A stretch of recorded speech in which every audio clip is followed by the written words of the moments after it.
Mémoire du Sénégal.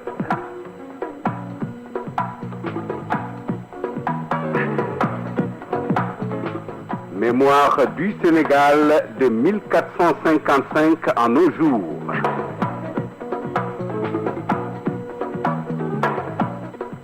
Une production de Radio Sénégal International présentée par Atoumane Mbaye, conservateur aux Archives nationales.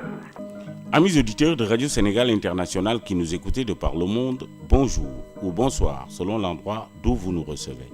Le 29 mars 1970, la cérémonie de baptême de l'avenue du président Lamine Gueye à Dakar était présidée par le Premier ministre, M. Abdou Diouf.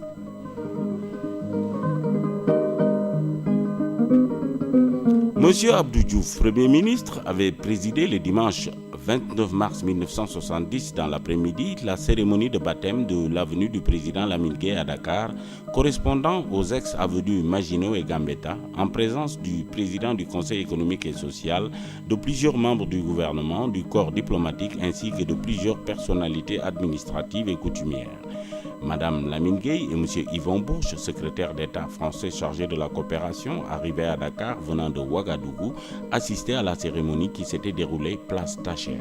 Le Premier ministre, dans le discours qu'il avait prononcé à cette occasion, avait déclaré que le conseil municipal de Dakar, en prenant la décision de donner le nom du président Lamine Gueye à la plus grande artère de Dakar, honorait notre pays.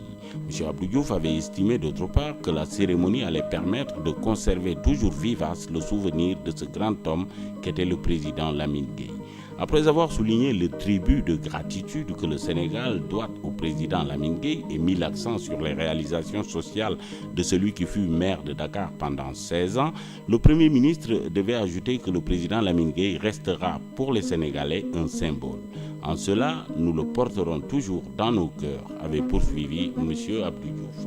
M. Abdou Diouf qui devait ensuite remettre à Mme Gueye, au nom du président de la République, son Excellence Léopold Sédar Senghor, les insignes d'officier de l'Ordre national du Lion. Le docteur Samba Gueye, président du conseil municipal de la commune du Grand Dakar, avait auparavant prononcé une allocution dans laquelle il avait rappelé la brillante carrière du président Lamine Gueye et insisté sur les qualités morales et intellectuelles de celui qui fut le plus noble d'entre nous, selon l'expression du docteur Samba Gueye.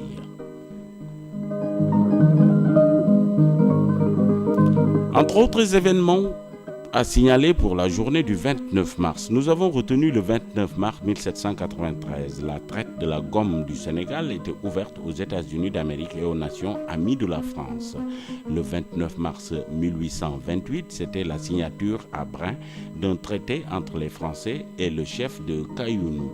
Le 29 mars 1855, le prince du Waalo, Beignet Ndiak Aram, qui avait été atteint d'une balle au cou, succombait à ses blessures. Le 29 mars 1861, Kaolack était cédé aux Français à la faveur d'un traité signé avec les chefs du Saloum. Le 29 mars 1957 était rappelé à Dieu à Tivaouane El Hadj Mansour Sy, fils du grand marabout El Hadj Malick Sy. Le 29 mars 1966, arrivait à Dakar le ministre français de la Culture, M. André Malraux, pour assister au premier festival mondial des arts nègres. Le 29 mars 1984, au cours d'une cérémonie solennelle organisée à Paris, le président Léopold Sédar Senghor était officiellement installé comme membre de l'Académie française. Le 29 mars 1991, à Toubacouta, un accord de principe était trouvé pour la signature d'un cessez-le-feu entre les forces de sécurité et les rebelles du MFDC. Le 29 mars 1998, le président des États-Unis d'Amérique, M. Bill Clinton, arrivait à Dakar pour une visite de 3 jours au Sénégal.